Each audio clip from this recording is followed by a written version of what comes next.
It started with a man. Gunpei Yokoi turns out to be the Jonathan Swift / Cervantes / William Shakespeare of video games. Who wanted to take gaming on the go.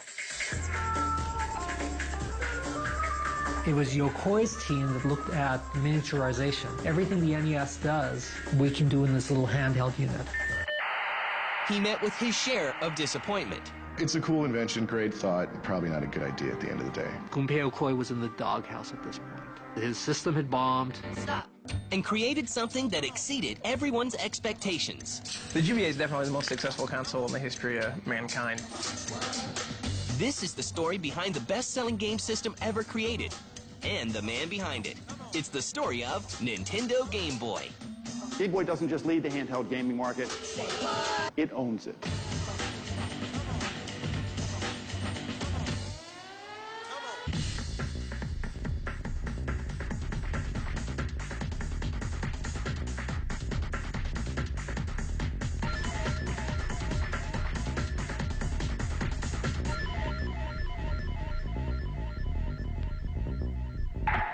The year is 1965, and a successful entrepreneur named Hiroshi Yamauchi is at the head of a playing card manufacturer named Nintendo. At the time, Nintendo was completely and totally run by Mr. Yamauchi. He made all the decisions, and any decision made by anyone else was always run by him for approval or for his own take on it. He's a very stern businessman, very shrewd, very smart. I would say he is a genius, but a tough businessman. Yamauchi-san is a hard ass. I think that's the best way to describe his style of management. Well, he was one of the early pioneers at Nintendo. That man demanded a lot from his troupe and from his team. At the time, he was 100% in control of every detail, and so everything had to go through him. And a young technician from Kyoto comes on board to maintain Nintendo's factory machinery. Their plant technician, the guy who made sure that the assembly belt was working properly and that the plant equipment was working properly, was this guy named Gunpei Yokoi. Quiet guy, unassuming guy, very smart guy, very loyal, dedicated guy, who at night liked to go home and experiment at making toys. It's not long before Gunpei's experimenting gets him noticed. Yamauchi came to him and said, "Do you think you could make a toy for us to sell?" Now, in America, we'd say, "Sure, what's in it for me?" That didn't occur to Gunpei Yokoi. He said, "Sure." And he came back with some of the inventions he'd made. His first invention was like this mechanical arm that was basically just would grab things. And that was one of the early things that he developed for Nintendo, and it sold pretty well. The toy, called the Ultra Hand, is released in 1970 and sells over 1 million units that holiday season. Toys didn't have to be brilliant back then. They just had to be simple and fun and easy to manufacture. And this was in the pre-Japan taking over the world period, so there wasn't a lot of money. Cheap was good. Yokoi's toys worked well. They sold well. But Yamauchi saw that there was something special about Yokoi, that he had a great creativity. The other thing that's really remarkable about Yokoi, he was very charismatic. Gunpei Yokoi turns out to be the Jonathan Swift / Cervantes / William Shakespeare of video games. On August 28, 1980, Nintendo releases another of Gunpei Yokoi's inventions, the Game & Watch. So in the beginning, he came up with the Game & Watch unit and made himself a name at Nintendo. And he kind of expanded that product as the years passed. He added a 2-screen Game & Watch unit. It was very popular. This was the period where Mattel and Coleco were battling with light diode football games and racing games. And here, using LCD screens, they added a little more image to them. Nintendo wasn't the only company doing these at the time. A number of companies did. Time-out electronic games from Mego. All tell time and are so slim, you'll play them anywhere. The Nintendo units were usually a little more expensive, but they were usually a little better made, and they were a little more creative. With classics such as Manhole and Donkey Kong, the Game & Watch line continues for nearly 10 years, selling more than 40 million units. Yokoi becomes a star player at Nintendo. My understanding was that Gunpei Yokoi really had Yamauchi's ear. That when Yokoi suggested something, the engineers were always behind him. He delivered on what he said he could do, always. Always, always, always. When he said he could make something, he made it. And he made it cheaply. And that was enough for Yamauchi. In 1983, Nintendo releases a video game console called the Famicom in Japan. It comes to the US in 1985 as the Nintendo Entertainment System. The new console is a hit in both countries and will go on to sell 50 million units in its lifetime. Gunpei Yokoi turns his focus to bringing the power of the NES to the palm of your hand. Gunpei Yokoi came up with the idea for Game Boy. As far as the development goes, this was done out of his team. Stop.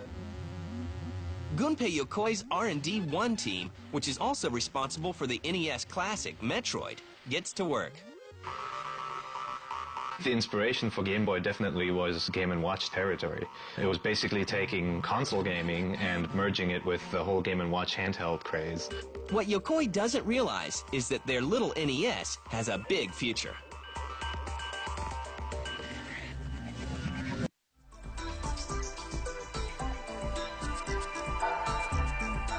In 1989, Gunpei Yokoi is finishing up work on a special project. The motivation to create Game Boy was that the NES or the Famicom was a world power. Nintendo owned between 93 and 97% of the world console market by 1989, and the world console market was huge. It was huge. So they said, well, look, here's a chance for us to go from just this little piece of business to a much bigger piece of business. Portable Game Boy is launched with an initial selling price of $169.99.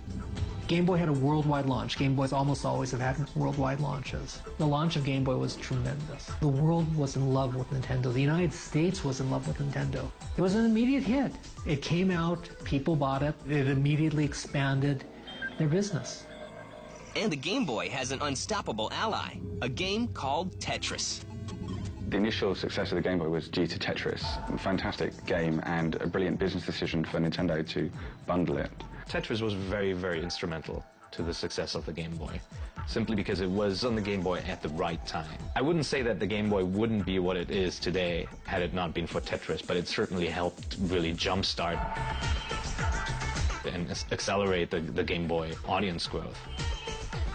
They had Tetris. You can't underestimate that as, sort of a factor in the original Game Boy's success. Nintendo also has a stable of NES games that are perfect for the Game Boy.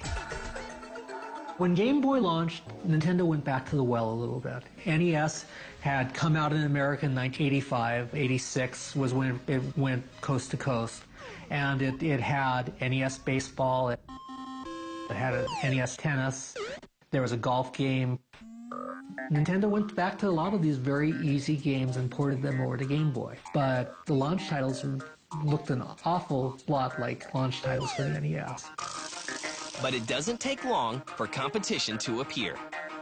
Atari came out with Lynx at the same time that Game Boy came out, and they had to be thanking their lucky stars over at Atari because, here comes Game Boy, little tiny screen, black and white, very low resolution. They said, they'd gotten to go see a demonstration of Game Boy. I like Game Boy. And they laughed and laughed and laughed till they cried because the thing was so pathetic.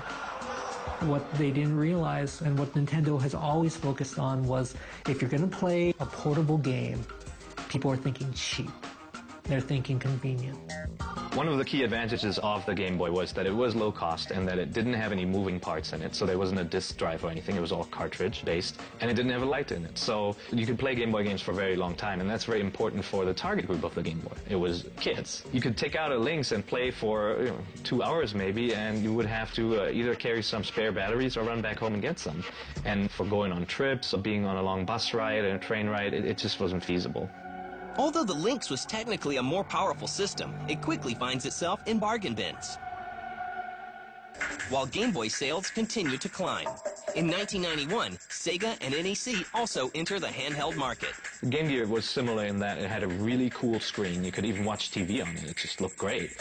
But in order for the screen to be that great, it had to be powered by a lot of battery power, and that meant that the batteries didn't last very long. And then at the same time, NEC came out with its Turbo Express. Again, a better screen, color screen, backlit screen, but it's playing actual console games. But the problem is, both of these units cost more than Game Boy. Even though the NEC Turbo Express played console games, the library was nowhere near the size of the Game Boy library. and you gotta harp on the battery life again. Thanks to longer battery life, a larger selection of great games, and a cheaper price point, the Game Boy comes out on top, selling 32 million units by 1992. Meanwhile, the Lynx, Game Gear, and Turbo Express become things of the past. But how much longer will the relatively simple Game Boy be able to stay on top?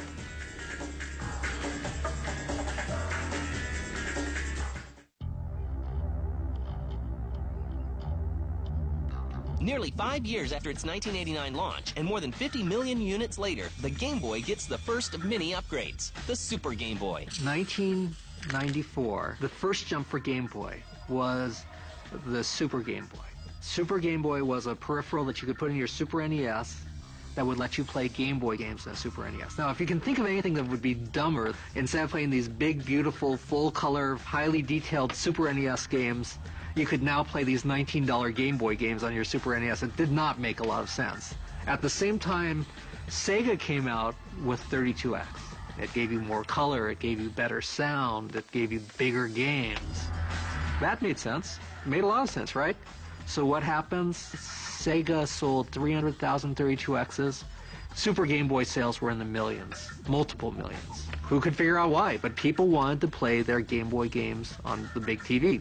Jagged as they looked, it was pretty stupid stuff, but people bought it. They snatched it up. It brought some new life to the Game Boy. In 1995, color finally comes to the little handheld that could, but not in the form of a color screen.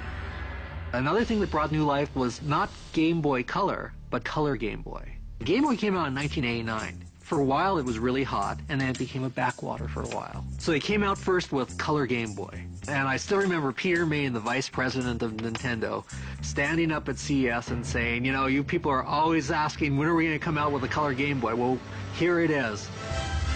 What Color Game Boy was Game Boys with colored outsides. You know, ha ha ha, funny joke there, Peter.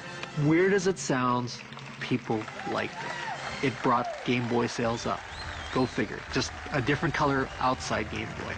The next step for the Game Boy was to become smaller. 6 years after the original Game Boy came out, Nintendo released the Game Boy Pocket. What it was kind of a tweaked version of the original system. Even though, you know, you might not immediately notice the contrast of the screen. The screen itself were just much better. You could see much more. The screen didn't blur as easily when you moved. So with this Pocket upgrade, you get a much smaller unit, a unit that used smaller batteries, something that you could put in your pocket and really bring along with you.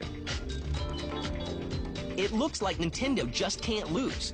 But that changes in 1995, when the father of Game Boy, Gunpei Yokoi, releases what will become Nintendo's biggest flop, the Virtual Boy. He was interested in the experiment about, could you make games 3D? Could you actually make it so that instead of feeling like you were looking at an image, you were looking at an object?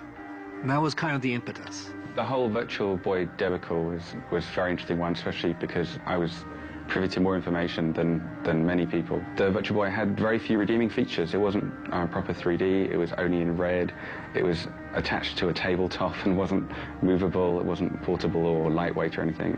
There was just nothing redeeming about it. And the ultimate frustration for me was that they had a much better system in development that got cancelled that might have been successful. You never know. But the Virtual Boy certainly had no chance of success with all its unusual decisions that they had taken.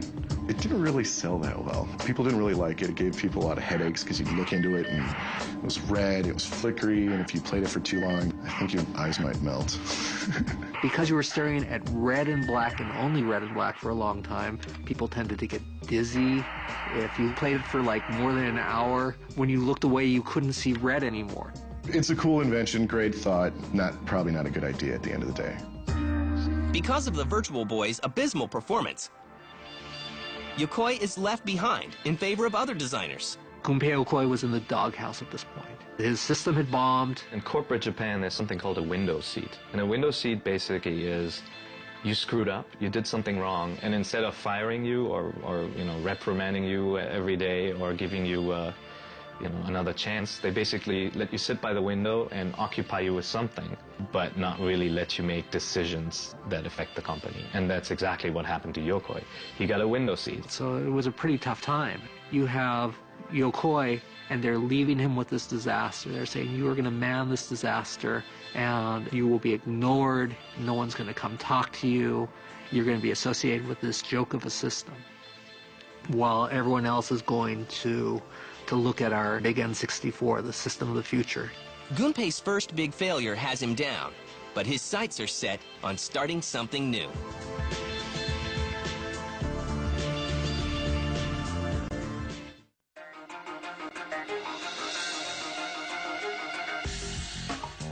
By 1996, Nintendo has grown bigger than ever, and with that growth comes a change in focus to bigger projects, such as the Nintendo 64. This powerful new system overshadows the failed Virtual Boy.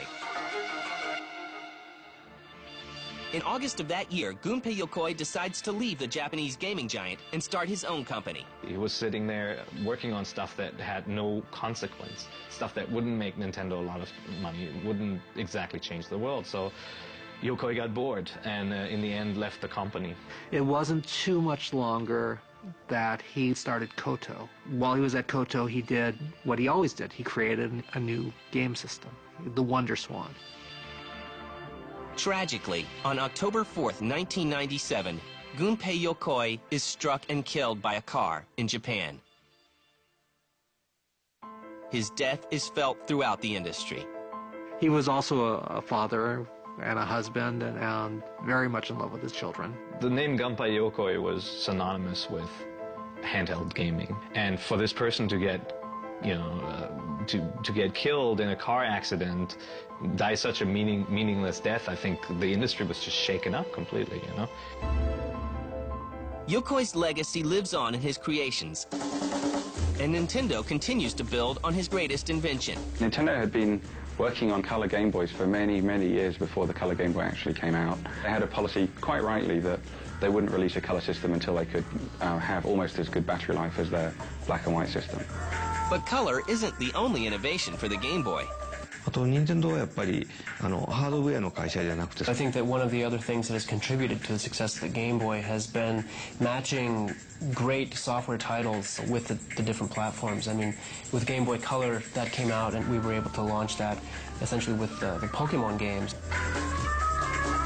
Pokemon was a phenomenal success and an amazing game, perfect for the Game Boy. Pokemon. They're great games, and I think they really helped draw audiences in and convince them to buy the hardware. The success of Pokemon puts a Game Boy in the hands of nearly every kid in America. But Nintendo is already thinking about the next step. Nintendo actually had, it was called Project Atlantis. That was the original code name for the Game Boy Advance. It was actually ready a lot longer before they released it, but they didn't want to release it because the Game Boy Color was selling so well. By June 11th, 2001, Nintendo is finally ready to release the next generation Game Boy to the masses. It only takes 4 days for the new system to sell more than 500,000 units at just $99 a piece. Game Boy Advance で作った方が Pretty much anyone can buy the Game Boy Advance, and we've really tried to take the technological capabilities of Game Boy and improve upon them while keeping them within reach of the average consumer. The Game Boy family has a new addition. A new screen-lighted, flip design model we're calling Game Boy Advance SP. On March 23, 2003, Nintendo releases a redesigned Game Boy Advance. In just 1 year, 6.5 million units of the new handheld are sold. Well, the Game Boy Advance SP, of course, is the culmination of 14 years of great Game Boy fun. It's front-lighted, it's got a rechargeable battery, it's got everything game players have been asking for. In 2003, Gunpei Yokoi's accomplishments are honored at the Game Developers' Choice Awards. For lifetime achievement.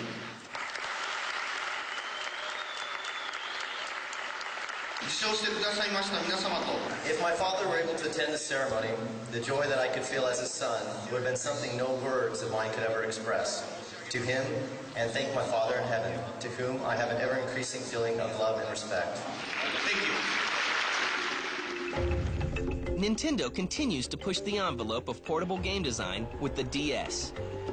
That this is not a replacement for Game Boy. For Nintendo, DS is an interesting experiment. The future for Game Boy is the Game Boy is going to get smaller and cheaper. In the past, there's been other handheld systems that have better technology, but for one reason or another, GBA just has plowed through them all and totally dominated. Today, the Game Boy series of handheld systems have sold more than 160 million units worldwide. Other companies are trying to challenge its dominance, like Sony's PSP. But there's no denying that Nintendo's handheld is the most successful portable game system in history. 9 serious competitors have made a run at Game Boy in the past 15 years, but 9 have failed. Game Boy doesn't just lead the handheld gaming market, it owns it.